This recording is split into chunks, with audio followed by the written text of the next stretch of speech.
जो गाड़ी का रियर व्यू मिरर होता है, Ajay was shocked that time और उसकी धड़कनें बढ़ गई कि उसे वहाँ पे उसकी परछाई तक नहीं दिखी। आपको पता है कि दिल्ली कैंट के ये रास्ते सुनसान और रात में खतरनाक भी हो जाते हैं।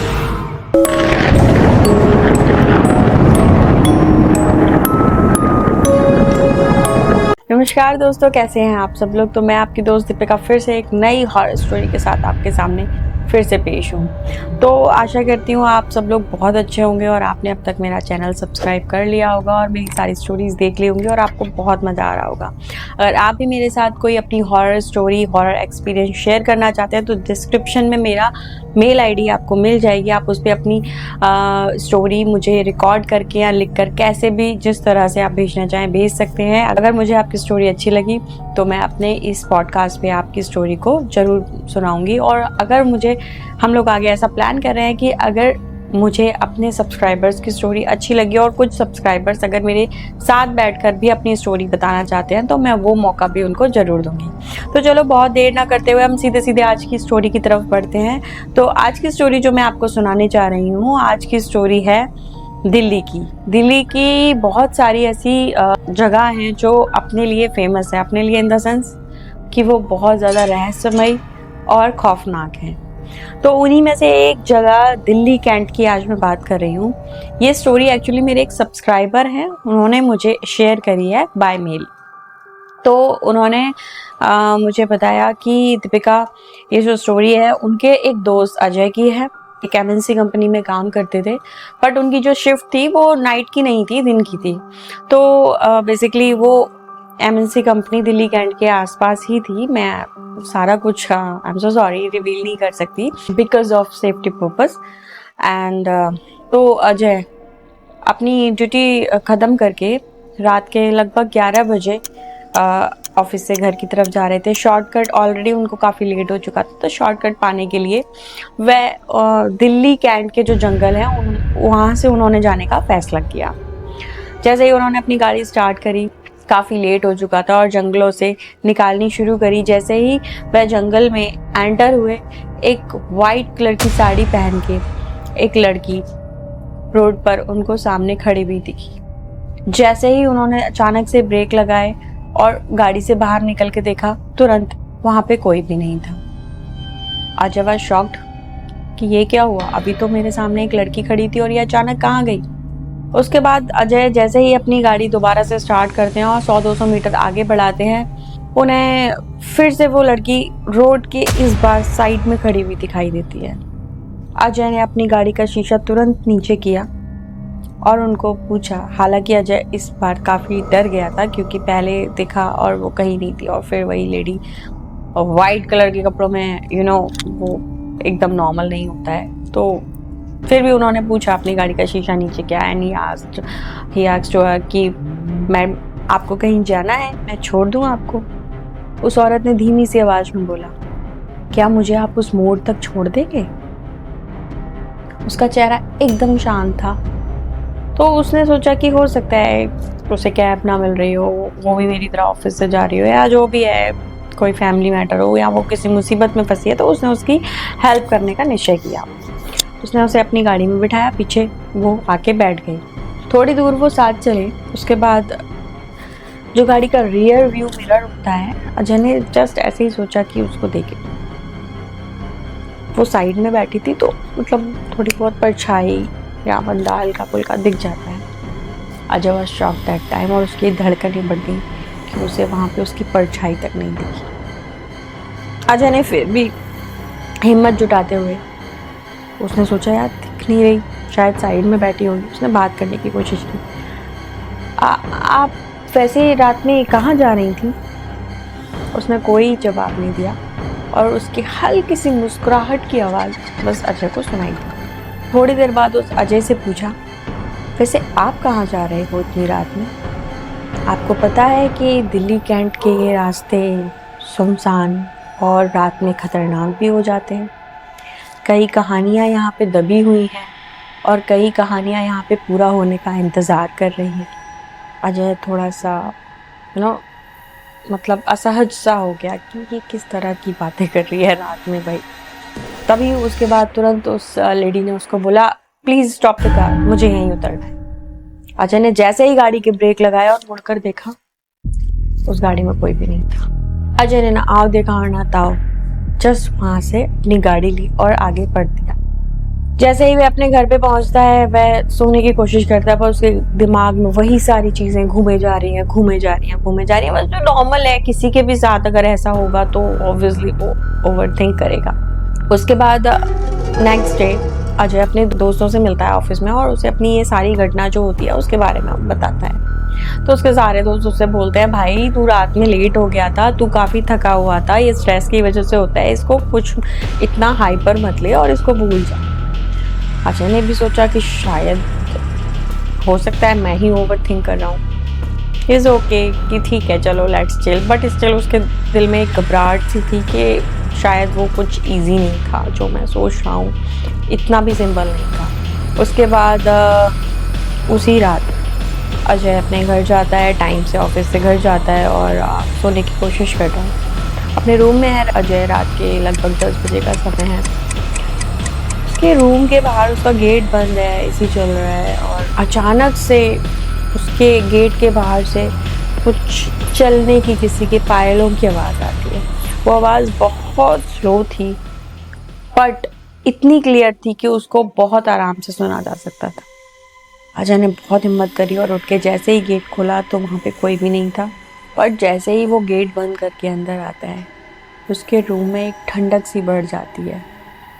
उस टाइम ये लगभग थोड़ी सी सर्दी आने वाली होती है तब की स्टोरी है, लेकिन हल्का सा एसी ऑन था, लेकिन वहाँ इतनी ठंडक बढ़ गई, like AC is on 16 degree temperature. तो अजय ने देखा रूम में घूम के, वहाँ एक वाइट कलर की परछाई सी उसको दिखाई दी, and that is that lady. उसने अजय को देखते हुए कहा कि तुमने मुझे देख लिया है, अब मैं तुमसे दूर नहीं जाऊंगी। अजय जैसे ही वो देखता है वो इतना घबरा जाता है, वो अपने गेट से, अपने कमरे का गेट खोलता है और बाहर निकल जाता है।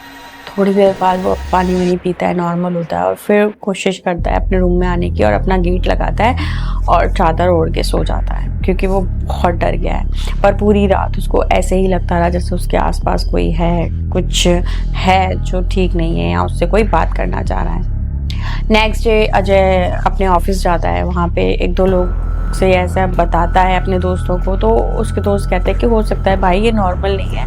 तो उसको किसी तांत्रिक बाबा के बारे में उसके दोस्त बताते हैं। तो उनके पास उसने जाने का डिसाइड किया और वो ऑफिस से हाफ डे लेता है और दोस्त को लेके उन तांत्रिक बाबा के पास जाता है और उनको अपनी सारी कुछ कहानी बता देता है कि बाबा मेरे संग ये हो रहा है 2 दिन से और मैं बिल्कुल भी ठीक नहीं हूँ, ये वो है ब्ला ब्ला। तो बाबा बोलते हैं कि ये जो लेडी है तुमने इसको खुद रास्ता दिखाया है और ये जिस रास्ते पे तुम्हें मिली है, यहाँ पे तुम्हारी फैमिली मेम्बर्स में से किसी ने इसके साथ कुछ ऐसा किया है जिसकी वजह से ये रूह जो है जो तुम्हारे साथ लग गई है। ये नॉर्मल नहीं है कि ऐसे ही चलते हुए कभी कोई रूह लग जाती है, ये वो रूह नहीं है, इसका कोई कनेक्शन है तुम्हारी फैमिली से और अब ये इतनी आसानी से तुम्हें नहीं छोड़ेगी। बाबा ने एक अनुष्ठान किया और उसमें उसको पता चलता है कि अजय के जो दादाजी थे, मतलब अभी भी हैं उस टाइम, उन्होंने उस लेडी की छल से, धोखे से उसकी सारी प्रॉपर्टी, उसकी ज़मीन थी उसको हड़प ली थी और उसके बाद उसकी डेथ हो गई जिसमें उसके बच्चे वगैरह भी मारे गए और उस लेडी के साथ बहुत बुरा हुआ। जब अजय को ये पता चलता है तो अजय बहुत शॉक्ड होता है कि ऐसा अगर हुआ है तो ये बहुत गलत है। अजय इसकी सच्चाई पता करने के लिए अपने घर वालों के पास जाता है और अपने दादाजी से बोलता है कि उनको सारी कहानी बताता है, दादाजी मेरे साथ ये हुआ है और क्या ऐसा है, क्या ऐसा कुछ किया है आपने किसी लेडी के साथ। तो उनके घर वाले सारे लोग बैठते हैं और उनको लगता है कि मेरे बेटे के साथ ऐसा हो रहा है तो उसको सच बताना पड़ेगा। तो उसके दादाजी उसे बताते हैं कि हाँ बेटा ऐसा हुआ था, ये उस टाइम हम लोगों से हो गया पर अब हम इसका पश्चाताप खुद भी करना चाहते हैं। जैसे ही अजय को ये पता चला, अजय को बहुत बुरा लगा और उस लेडी के लिए भी बहुत बुरा लगा जिसकी सारी प्रॉपर्टी उसके घर वालों ने छीन ली थी और आज वो एक आत्मा बन के ऐसे भटक रही है। उस रात अजय ने डिसाइड किया कि उस लेडी के साथ न्याय करने का, उसकी प्रॉपर्टी उसको वापस देने का, या उसकी फैमिली में से कोई भी है उसको उस प्रॉपर्टी को देने का। ऑब्वियसली वो लेडी मर चुकी थी, उसके बच्चे भी मर चुके थे। तो वो सोचता है कुछ जाके, पहले तो उस प्रॉपर्टी के पेपर्स के लिए वो लॉयर के पास जाता है और वो सारे पेपर्स वगैरह रेडी कराता है। लेकिन जब जब वो उन पेपर्स के बारे में बात कर रहा है या लॉयर के पास जा रहा है या कुछ भी ऐसा कुछ काम कर रहा है, उसको इतना ऐसा लग रहा है कि वो लेडी जस्ट उसके साथ है और वो बोल रही है बार बार उसके कान में आके कि तुम लोगों ने मेरे साथ ठीक नहीं किया, तुम लोगों ने मेरे साथ ठीक नहीं किया। बार बार ऐसा उसके साथ हो रहा है। रात में वो सोता है तो उसको वही लेडी बार बार दिखाई दे रही है कि जल्दी करो वरना मैं तुम सबको मार डालूंगी। इस तरह की उसको बार बार सपने आ रहे हैं। अब अजय ने डिसाइड किया कि ठीक है, जैसे तैसे मैं इस प्रॉपर्टी को किसी ना किसी तरह से इस लेडी को दूंगा ही।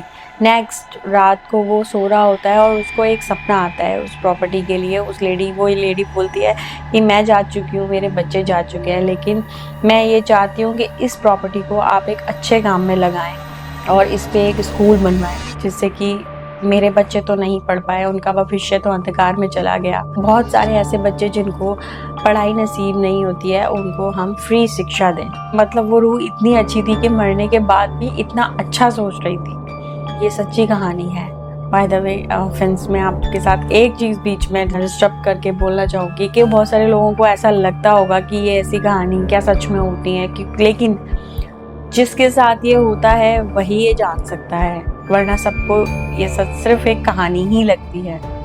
और मेरे साथ खुद ऐसी ऐसी कहानियाँ हुई हैं कि मैं इसको सिर्फ एक स्टोरी जैसा समझ ही नहीं सकती। तो उसको ऐसा जब सपना आया उस लेडी का, उसने डिसाइड किया, उसने अपने घर वालों से बात करी और वहाँ पर ही एक जो उसकी ज़मीन थी उस पर उसने स्कूल बनवाने का डिसाइड किया। पहले दिन जब उस जगह पे स्कूल बनाने के लिए कारीगर ने वहाँ पे खुदाई शुरू करी, उस जगह पे उस लेडी के अवशेष, हड्डियाँ दबी हुई मिलती हैं। बताते हैं कि उस लेडी को इसीलिए अभी तक पूरी तरह से शांति नहीं मिल पाई थी, क्योंकि उसका जो क्रिया होती है, जो दाह संस्कार होता है, वो किया ही नहीं गया था। इस वजह से वो लेडी आज भी लोगों को परेशान कर रही थी और अजय की फैमिली से एकदम से आके जुड़ गई थी। अजय फिर उस तांत्रिक बाबा के पास जाता है और तांत्रिक बाबा उस लेडी की आत्मा की शांति के लिए उसका प्रॉपर तरीके से जो दाह संस्कार की क्रिया होती है उसको करते हैं। जब अग्नि प्रज्वलित होती है तो उसमें उस लेडी को वो अजय देखता है और धीरे धीरे वो जो लेडी होती है उस अग्नि में ब्लर हो जाती है। उसके बाद जैसे ही अग्नि शांत होती है, वहाँ सब शांत हो जाता है और लगता है कि अब उस लेडी की आत्मा को शांति मिल गई है। वहाँ एक स्कूल बन जाता है और वहाँ पे बच्चों को मुफ्त शिक्षा भी दी जाती है। आज भी अजय को ऐसा लगता है कि कभी कभी वो लेडी उसके सपने में आती है, लेकिन अब वो उसको आके परेशान नहीं करती और उसको आके बस यही बोलती है कि तुमने मेरे साथ न्याय किया है और कभी किसी के साथ ऐसा नहीं करना। तो दोस्तों, मुझे इस कहानी को सुनकर यही सीख मिलती है कि कुछ पैसों के लिए हमें कभी भी किसी के साथ बुरा नहीं करना चाहिए। छोटी सी जिंदगी है, जितना है अपना खुद खाइए, कमाइए और अपनी ईमानदारी से आगे बढ़िए। किसी को दुख देकर, किसी का दिल दुखाकर आप कभी भी किसी भी सुख के रास्ते पे नहीं चल सकते। तो ये मुझे सीख मिली इस स्टोरी से। मैं आशा करती हूँ कि आपने भी इस स्टोरी से कुछ ना कुछ अच्छा जरूर सीखा होगा। अगर कुछ सीखा है तो मुझे कमेंट सेक्शन में बताइए और मैं इसी तरह की हॉरर भरी स्टोरीज आपके लिए लाती रहूँगी। बस मुझे आपका बहुत सारा प्यार कमेंट सेक्शन में देते रहिए। अपनी स्टोरीज, अपना एक्सपीरियंस भी मेरे साथ शेयर करिए और मैं मिलूँगी आपसे अब एक नई कहानी में। अगर आपका कोई सजेशन है, अगर आप चाहते हैं कि मैं किसी तरह की कोई ऐसा प्लेस है वहाँ की अगर आपको कोई हॉरर स्टोरी सुनाऊँ तो आप मुझे वो भी सजेस्ट कर सकते हो। तो तब तक के लिए मैं लेती हूँ आपसे अलविदा और मिलूंगी आपसे नेक्स्ट वीडियो में। तब तक के लिए गुड बाय। Thank you.